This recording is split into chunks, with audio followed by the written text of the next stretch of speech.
नमस्कार, मैं हूं आपके साथ रोमिता तिवारी और आप देख रहे हैं किसी भी खबर का संपूर्ण विश्लेषण करने वाला शो लाई डिटेक्टर टेस्ट, जिसमें आज बात करेंगे बाबा नारायण सरकार हरि की 5 स्टार लिमिटेड कंपनी की। जी हां, जिस तरीके से बाबा के आश्रमों में पैसा बनाने का काम चल रहा था, उसके बाद यही कहा जा सकता है कि आश्रम की आड़ में कई कंपनीज यहां पर चलाई जा रही थी। पुलिस के एफआईआर में भले ही बाबा नारायण साकार हरि का नाम ना हो, मगर माना यही जा रहा है कि अकूत संपत्ति जुटाने के मामले में बाबा फंस सकता है, क्योंकि बाबा का एक राजदार बाबा के खिलाफ बड़ी गवाही दे सकता है। पूरी जानकारी आपके लिए इस रिपोर्ट में। बाबा की 5 स्टार लिमिटेड कंपनी का पूरा सच।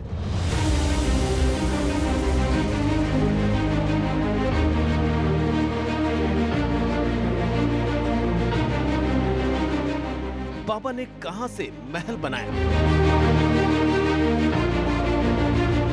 कहां से कारों का काफिला जुटाया, कैसे करोड़ों का साम्राज्य बिठाया। बाबा का मनी ट्रेल आखिर है क्या?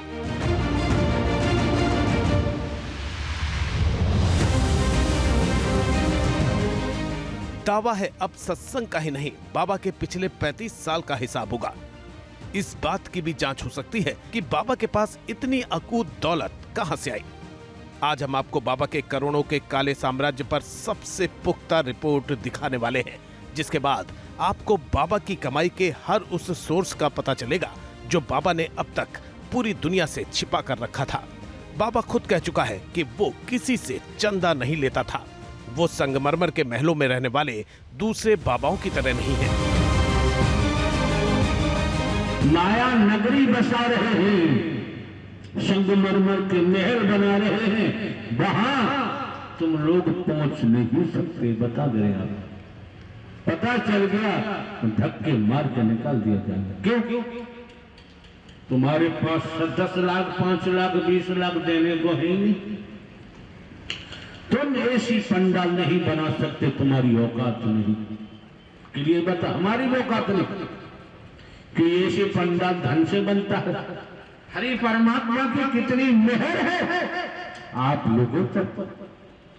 अगर संस्कार न होते तो आप आना नामुमकिन था, संभव नहीं था। अब सवाल यह है कि जब बाबा चंदा नहीं लेता था तो फिर बाबा का खर्च कहां से चलता था?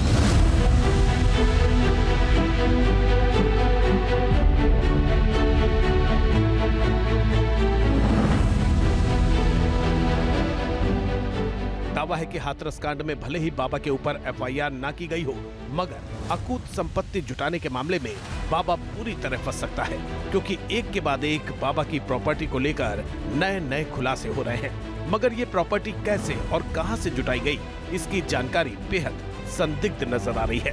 बाबा की प्रॉपर्टी की डिटेल जानकारी आपको आगे बताएंगे। पहले बाबा के मायालोक की कुछ तस्वीरें देख लीजिए, जिसमें सबसे भव्य है यूपी के मैनपुरी में बाबा का भव्य सफेद महल, जो कई एकड़ में फैला है। इसके अलावा बाबा ने कासगंज में भी एक आश्रम बनाया है। दिल्ली से सटे नोएडा में भी बाबा का एक आश्रम मौजूद है। यूपी के अलावा मध्य प्रदेश के ग्वालियर और राजस्थान के दौसा में भी बाबा ने आश्रम का इंतजाम कर रखा है। ये वो आश्रम है जहां पर बताया जा रहा है कि भोले बाबा मौजूद है। अपने नाम के मुताबिक भोले बाबा उतना भोला नहीं है जितना उसे समझाने की कोशिश वो कर रहा है, क्योंकि जिस तरह से उसने करोड़ों का ये साम्राज्य खड़ा किया है और ये दिखावा करके कि वो ना दान लेता है ना चढ़ावा लेता है, ये अपने आप में एक जांच का विषय है। इस आश्रम के दस्तावेज भी राजस्व विभाग ने अपने कब्जे में लिए हैं। 4 करोड़ रुपए का ये करीब आश्रम है। 21 बीघे में ये आश्रम फैला है आलीशान, और इसके सामने ये 50 बीघे की जो ज़मीन है ये लीज पर ली गई है, जो भोले बाबा के पास ही ये ज़मीन का पूरा अधिकार है। और साथ ही साथ ऐसे बहुत सारे आश्रम में अलग अलग जगह पर जमीन जायदाद है जो कि ट्रस्ट के नाम पर बनाई है। आपको बता दें कि बाबा नारायण साकार हरि का कासगंज वाला आश्रम 30 बीघा जमीन पर फैला है। नोएडा के सेक्टर 87 में बना आश्रम भी अच्छी खासी जमीन पर है। बाबा का मैनपुरी वाला आश्रम 31 बीघा में मौजूद है, जबकि संभल और आगरा में भी नारायण साकार हरि ने आश्रम और आलीशान घर बना रखा है। इटावा में भी बाबा का 15 बीघे का आश्रम है, जबकि कानपुर में बाबा का 14 बीघे का एक आश्रम है। हाँ बिल्कुल, ये इस संबंध में तहसील स्तर से जो हमारे तहसीलदार हैं, SDM हैं, उनके संज्ञान में लाते हुए ये निर्देशित किया गया है कि अगर कहीं ऐसी कोई बात है उसको देख लें तो सुसंगत और नियमानुसार जो है इस पर कार्रवाई प्रस्तावित करें।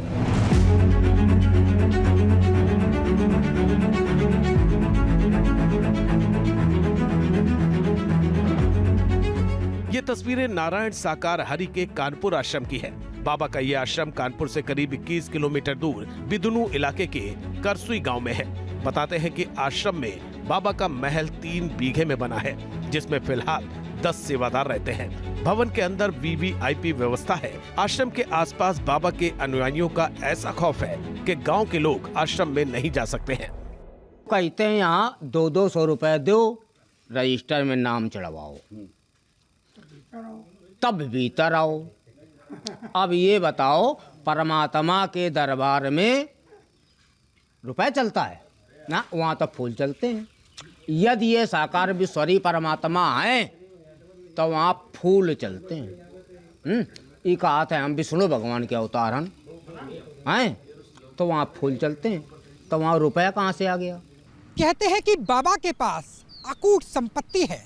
उस संपत्ति के पीछे उनके भक्तों का हाथ है। वो भक्त जो उस पर आंखें मूंद करके विश्वास कर लेते हैं। इन्हीं भक्तों की बदौलत बाबा के पास 100 करोड़ का साम्राज्य है और उसकी लग्जरी गाड़ियों की फहरिस्त तो और भी लंबी है। बताने वाले बताते हैं कि बाबा के काफिले में 25 से 30 लग्जरी गाड़ियां चलती हैं और यही ट्रेलर है बाबा की 5 स्टार लिमिटेड कंपनी की पूरी कहानी का। बाबा पर अंधभक्ति का आलम यह है कि बाबा की इतनी संपत्ति सामने आने के बाद और उस पर सैकड़ों सवाल उठने के बाद भी उसके भक्त बार बार माथा टेकने से बाज नहीं आ रहे हैं। ये तस्वीरें नारायण साकार हरि के मैनपुरी आश्रम की हैं। मंगलवार के दिन बाबा यहाँ मजमा लगाता था, लेकिन जांच एजेंसियों का शिकंजा कसा तो बाबा भक्तों को सड़क पर छोड़कर फरार हो गया। बावजूद इसके भक्तों की आस्था कम होने का नाम नहीं ले रही है। परमात्मा नहीं है भैया जी। हमने बीरा ने आज बीमारी होगी भैया जी, है ना कुछ है ना चक्कर था, हवा चक्कर है भैया जी, सब ठीक हो गए हम लोग। अजय ना तो कुछ पैसे नहीं।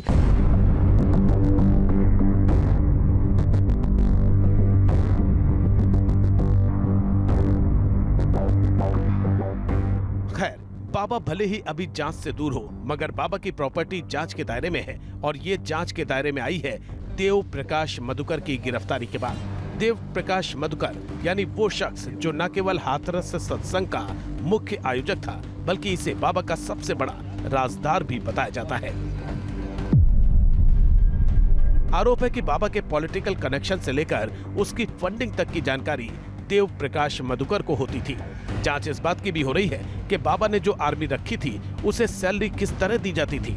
देव प्रकाश मधुकर और उसके रिश्तेदारों के खातों की भी जांच हो सकती है, क्योंकि बाबा के संपर्क में आने से पहले देव प्रकाश मधुकर एटा जिले के शीतलपुर ब्लॉक में जूनियर इंजीनियर के तौर पर काम करता था।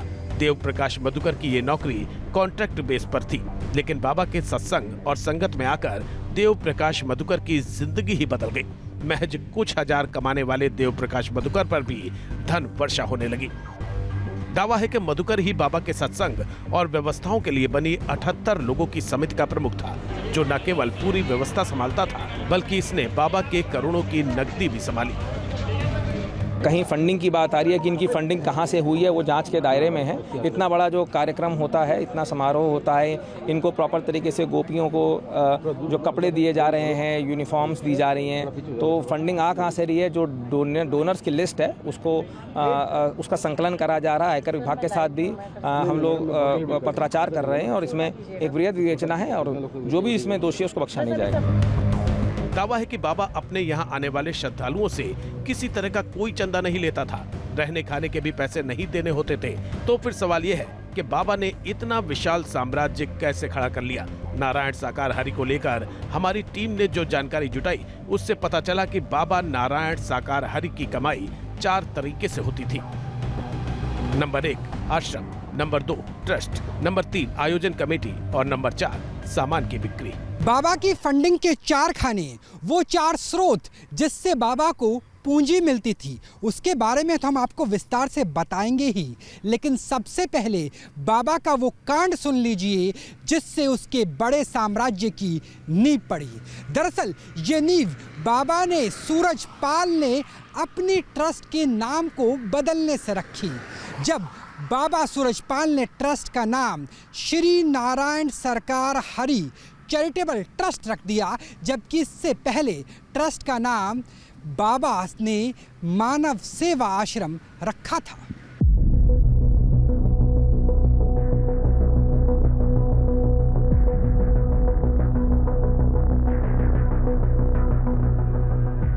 पक्की खबर है कि बाबा नारायण साकार हरि ने पिछले साल ही मानव सेवा आश्रम का नाम बदलकर इसका नाम श्री नारायण साकार हरि चैरिटेबल ट्रस्ट किया।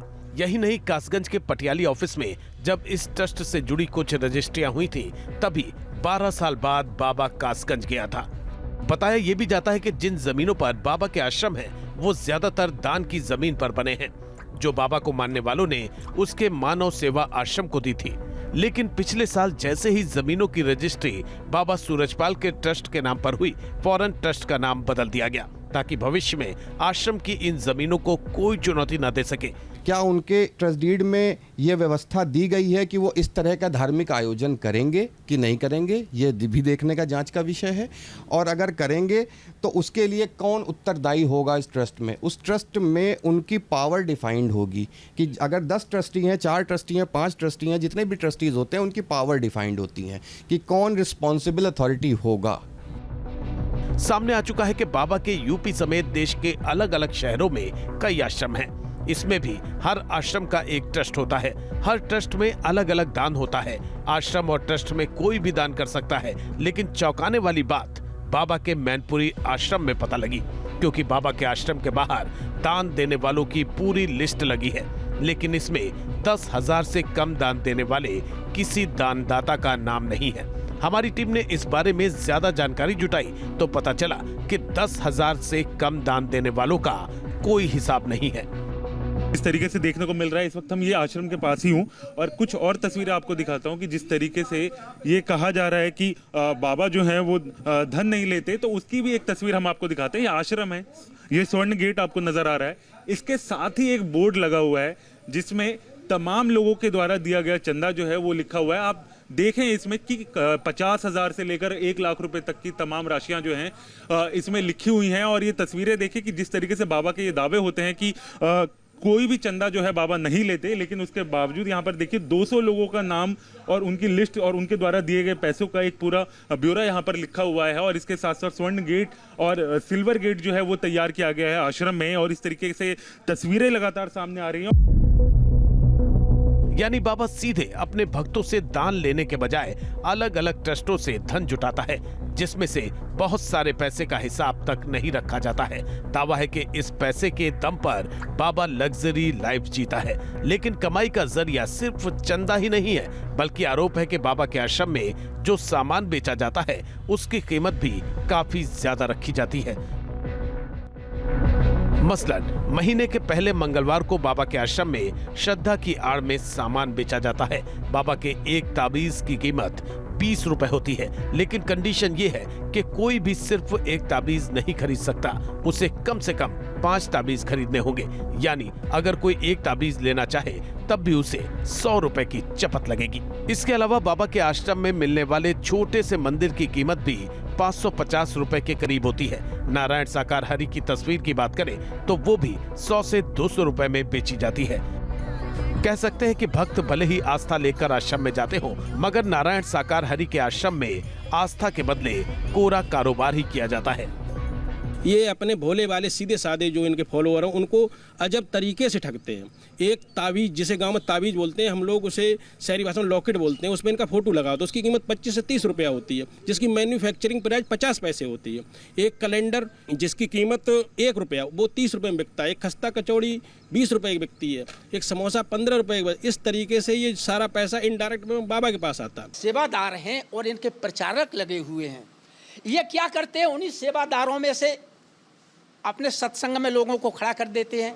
तो वो कहते हैं कि मेरी लड़की विकलांग थी, मैं बाबा के पास लाया, बाबा ने अपना पानी पढ़ के दिया और उस पानी से मेरी लड़की को फायदा हुआ है। तो इस तरीका के प्रचार कराए गए। ये खुद ही विज्ञापन कराते हैं। इनके जो प्रचारक हैं, सेवादार हैं, क्या करते हैं?